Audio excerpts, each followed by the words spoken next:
عارضی سی جو زندگی ہے، اس میں ہم اپنی دنیاوی خوشیاں تلاش کرنے کی ہمیشہ فکر میں ہے۔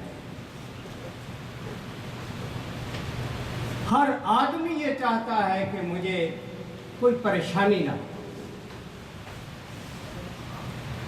کوئی ذہنی ٹینشن نہ ہو، میں جس طرف جاؤں مجھے خوشی ملے، مسرت ملے۔ اور زندگی میں انسان کو سینکڑوں خوشیاں ملتی ہیں،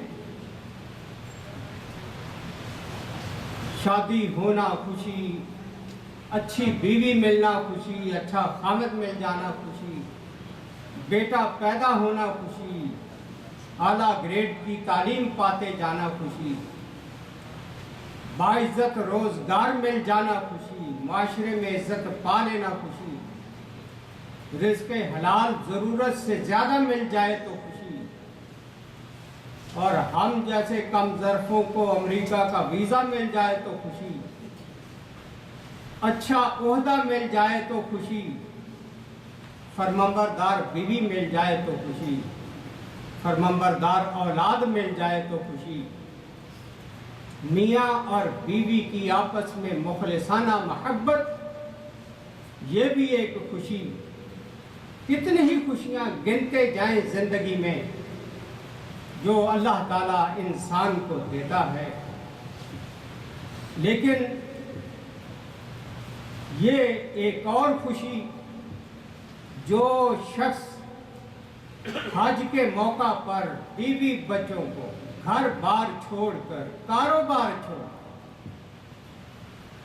سارا کچھ پیچھے ترک کر کے اللہ کے گھر میں جا کے بیٹھتا ہے اس کے سامنے، اور اللہ کے گھر کے سامنے بیٹھ کر جب وہ خانہ کعبہ کی زیارت کرتا ہے تو پھر یہ وہ خوشی ہے کہ جس کی خوشی باقی جتنی میں نے چیزیں گنوائی ہیں ان سے کہیں زیادہ یہ روحانی خوشی انسان کو ہوتی ہے۔ بڑے بڑے علماء، نیک لوگ خانہ کعبہ کو جب وہاں جا کے اپنی آنکھوں سے دیکھتے، آنکھوں کو ٹھنڈک نصیب ہوتی تو کہتے تھے کہاں میں اور کہاں یہ صحبت گل، کہاں میں اور کہاں یہ صحبت گل، نسیم صبح تیری مہربانی،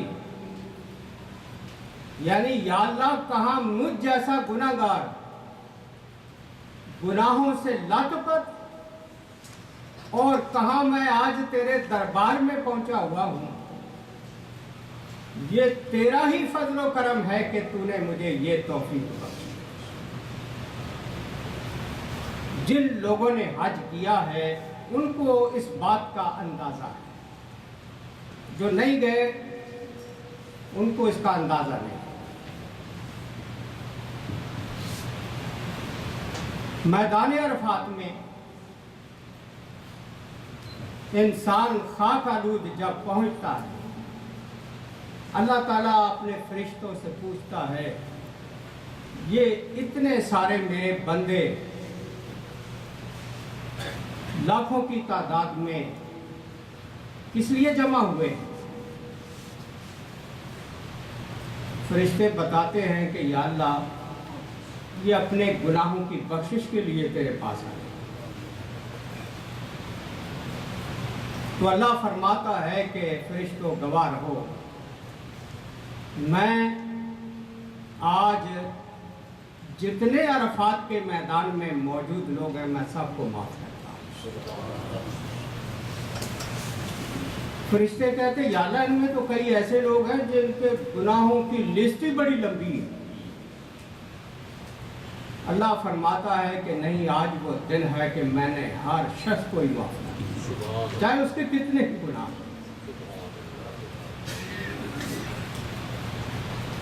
یہ ہے وہ میدان عرفات جس میں خداوند عالم فرشتوں کو توجہ دلاتے ہوئے کہتا ہے دیکھ لو یہ میری مخلوق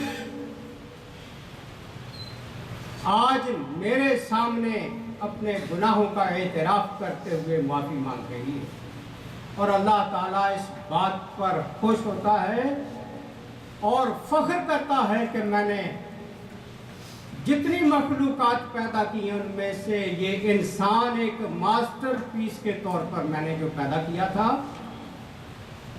یہ آج اس کا حق ادا کر رہا ہے۔ جس غرض کے لیے میں نے اسے پیدا کیا تھا، آج وہ غرض پوری کر رہا ہے۔ دنیا کے کونے کونے سے، مشرق سے مغرب تک انسان وہاں پہنچے ہوئے ہوتے ہیں، میدان عرفات۔ اور حج جو ہے یہ دراصل ایک تو گزشتہ گناہوں کی معافی مانگنے کا بہترین موقع ہوتا ہے، دوسرا کہ تجدید عہد کرنا ہوتا ہے کہ یا اللہ آج تک جو میں کر بیٹھا ہوں وہ تو معاف کر دے، اور آئندہ جو میری زندگی باقی ہے اس میں میں تیری کوئی نافرمانی نہیں کروں گا۔ یہ تجدید عہد کرنے کے لیے ایک حاجی وہاں اتنا دور دراز کا سفر کر کے پہنچتا ہے، اور احرام 2 ہی چادریں، جیسے میت کو بھی 2 ہی چادریں 3 چادروں میں لپیٹ کر قبر میں ڈال دیا جاتا ہے،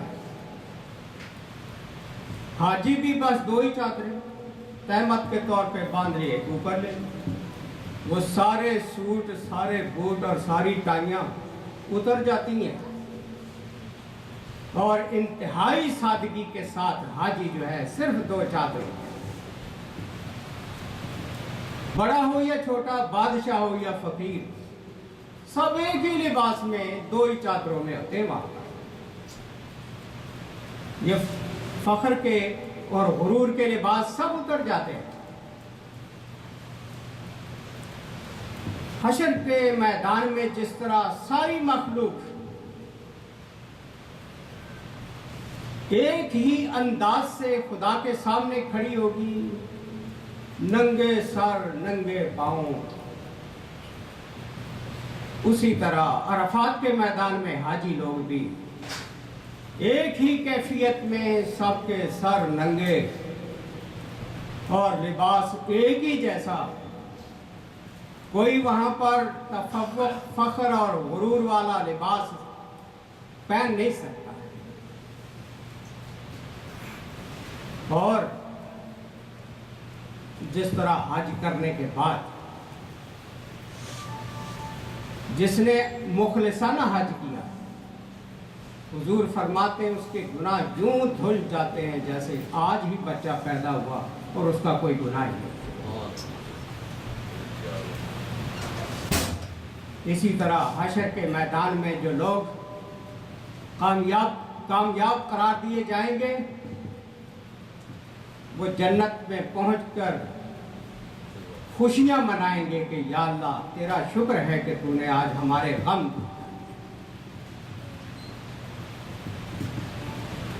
یہاں حاجی اللہ کے گھر کعبہ کی زیارت کرتا ہے، اور جنت میں براہ راست کعبے کے مالک خداوند عالم کی اپنی آنکھوں سے زیارت کرے گا۔ یہاں صرف اس کے گھر کو دیکھتا ہے، وہاں خداوند عالم کو اپنی کھلی آنکھوں سے دیکھے۔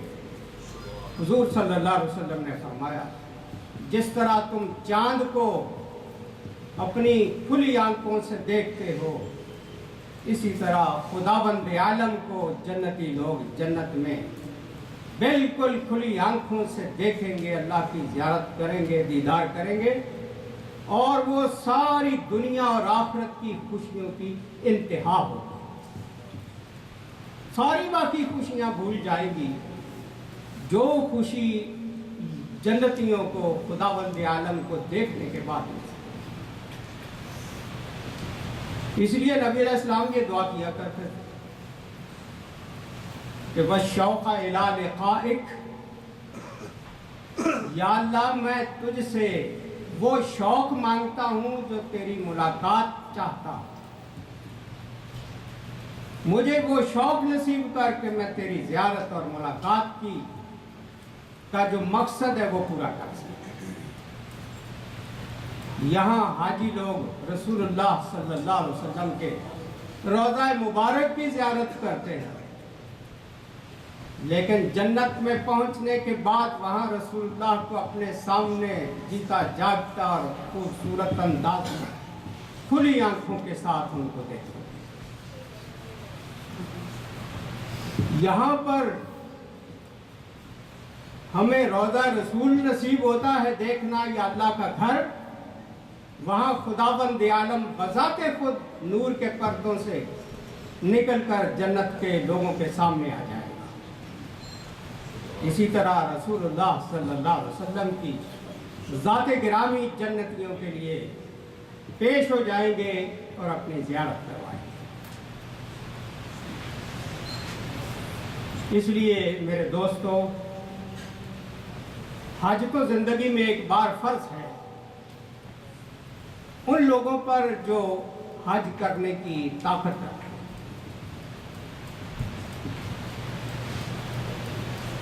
اور اللہ نے جو فرمایا نا وَتَزَوَّدُوا فَإِنَّ خَيْرَ الزَّادِ التَّقْوَىٰ، زاد راہ ساتھ لے کے چلا کرو. اس کا یہ مطلب نہیں ہے جیسا کہ آج ہمارے ذہنوں میں یہ چیزیں آ گئی ہیں. یہاں سے ٹریول ایجنسی سے بات کرتے ہوئے حج پروگرام جو لیتے ہیں تو پوچھتے ہیں جی ہوٹل کیسا ہوگا، کہاں ملے گا، قریب ہوگا یا دور ہوگا، کیا کیا سہولتیں ہوں گی. یعنی آدمی غور کرے کہ جا رہے ہیں حج کے لیے، اللہ کی بندگی کے لیے، اور ساز و سامان وہ تیار کر کے اور سوچ کے جا رہے ہیں جیسے کہیں کسی پکنک پہ جا رہے ہیں. ایسا ذہن نہیں لے کے جانا چاہیے. ٹھیک ہے سفر کا سامان ساتھ ہو، ضروری اشیاء ہونی چاہیے. پاسپورٹ کی فکر ہوتی ہے، ٹکٹ کی فکر ہوتی ہے، کیمرے، موبائل، تصویریں لی جا رہی ہوتی ہیں. ان چیزوں کی فکر نہیں ہونی چاہیے. فکر کس بات کی ہو؟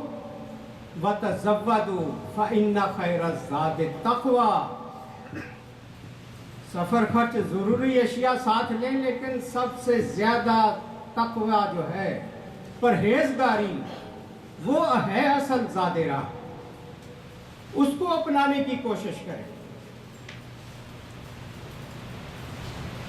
دوران سفر ذکر و اذکار پورے حج میں ایسا نہ ہو کہ ٹولیاں بنا کے جیسے یہاں گپیں ہانکتے رہتے ہیں، وہاں بھی یہی کچھ کر کے آ جائیں تو سارا کیا کرایہ جو ہے وہ ضائع ہو رہ جائے. اور حج کے موقع پر سب سے عظیم الشان عبادت خانہ کعبہ میں پہنچ کر وہ ہے اللہ کے گھر کا طواف کرنا. طواف عظیم الشان عبادت. نفل تو آدمی دنیا کے ہر کونے میں پڑھ سکتا، تلاوت قرآن تو ہر کونے میں دنیا میں ہر مسجد میں کی جا سکتی، گھر میں ہو سکتی. لیکن طواف جو ہے وہ صرف وہی ہوگا اور جگہ ہی کوئی نہیں ہے دنیا. اس لیے یہ عبادت طواف والی جو ہے، اس کو جتنا زیادہ ہو سکے اس کو ادا کرنے کی کوشش کرنی چاہیے. کیونکہ دیگر عبادات ثواب تو ان کا بھی بے شمار ہے، لیکن وہ چیزیں ہم گھر آ کے بھی سب کچھ کر سکتے ہیں. گھر آ کے طواف نہیں کر، اللہ کے گھر کے گرد فقیرانہ انداز میں چکر لگانے کا موقع صرف وہی ملتا ہے.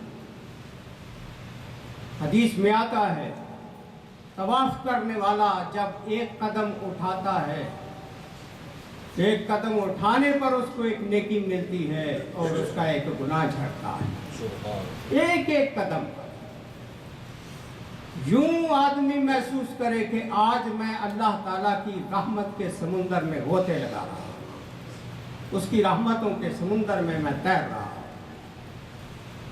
طواف 24 گھنٹے وہاں کیا جا سکتا، کوئی وقت ایسا نہیں جس میں جو مکروہ ہو، جو منع کیا گیا ہو کہ اس ٹائم جی طواف نہیں کیا جا سکتا، سوائے اس کے کہ فرض نماز کھڑی ہو گئی ہے وہ شامل ہو جائے۔ اس کے علاوہ جب جی چاہے، آدھی رات ہو، دوپہر کا وقت ہو، سورج نکل رہا ہو، ڈوب رہا ہو، ہر وقت طواف جو ہے۔ اور خانہ کعبہ کو جاتے ہی جب آدمی دیکھے تو جاتے ہی جیسے ہمیں یہ تعلیم دی گئی مسجد میں داخل ہوتے ہی دو تحیت المسجد کے نفل پڑھا کریں، خانہ کعبہ میں پہنچ کر یہ تحیت المسجد والے نفل نہیں پڑھنے۔ خانہ کعبہ کا تحیت المسجد اس کا طواف ہے، جاتے ہی بس طواف شروع کر دینا ہے۔ یہ ایسے ہی ہے جیسے یہاں ہم آ کے دو نفل ہر مسجد کے اندر ادا کریں۔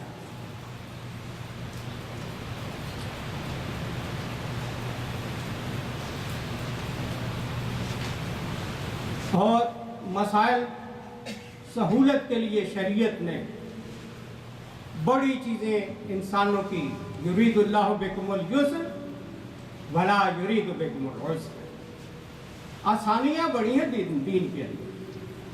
حضرت عبداللہ بن عمر رضی اللہ عنہما سے خواتین نے یہ درخواست کی کہ ہم حج پر جاتی ہیں، ہمارے وہ مخصوص ایام اگر آ جاتے ہیں مینسز وغیرہ کے تو ہمارا حج ڈسٹرب ہوتا ہے، اس کا کوئی علاج بتائیں۔ حضرت عبداللہ بن عمر رضی اللہ تعالیٰ عنہما نے فرمایا کہ پیلو کے درخت کے پتے لے کر گھوٹ کر پی لیا کرو، اس سے آپ کے یہ ایام جو ہیں وہ پینڈنگ میں چلے جائیں گے۔ اس زمانے میں صحابہ کرام اور ان کے آگے اولادیں، خواتین خاص طور پہ یہ عمل کر کے اپنے حج کے تمام مناسک پورے کیا کرتی تھی تاکہ کوئی چیز مس نہ ہو پائے۔ اور آج تو یہ وہ کہاں پیلو کے درخت یہاں ملتے ہیں یا ان کے پتے، گولیاں ہی میسر ہیں۔ خواتین کو اگر حج کے موقع پر یا رمضان کے روزے رکھنے کے لیے کہ ہمارے روزے رمضان شریف میں ڈسٹرب نہ ہوں تو وہ گولیاں آج استعمال کر کے اپنے رمضان کے جو سہولت ہے اس کو اویل کر سکتے۔ یعنی یہ فتویٰ 14 صدیاں بعد نہیں کسی نے دیا، بلکہ حضرت عبداللہ بن عمر رضی اللہ تعالیٰ عنہما کا فتویٰ ہے، عظیم و شان صحابی رسول کا فتویٰ ہے۔ اس لیے جو چیز صحابہ کرام سے مل جائے وہ اوتھینٹک ہے شریعت کے اندر اور اس پر عمل کیا جا سکتا ہے۔ کتابوں میں حج کی کتابیں جو ہیں ان میں بے شمار لمبی چوڑی دعائیں لکھی ہوئی ہوتی ہیں، مسائل اتنے مشکل لکھے ہوتے ہیں، سر کو نہ کھجلائیں، داڑھی کو نہ کھجلائیں، جی بال ٹوٹ گیا تو آپ کو ایک بکری کا دم دینا پڑے گا، اس طرح کے مسائل۔ حقیقت یہ ہے شریعت نے اتنا تنگ نہیں کیا، صرف خشکی کے جانور کا شکار کرنا احرام کی حالت میں منع ہے، اور اگر کوئی کر بیٹھے تو اس کو یہ بکرے کا دم بکری کا دینا پڑے گا، یا وقت سے پہلے سر منڈوا لیا حلق پھر اس کو دم دینا پڑے گا۔ اس کے علاوہ کسی چیز کا دم نہیں ہے، چاہے آدمی کے خارج کرتے ہوئے بال ٹوٹ جائیں، چاہے اس کا خون نکل آئے۔ وہ کسی کتاب میں ایسے ہی اسی مشکل مسائل لکھے ہوئے تو کوئی شخص پڑھ کے کہنے لگا کہ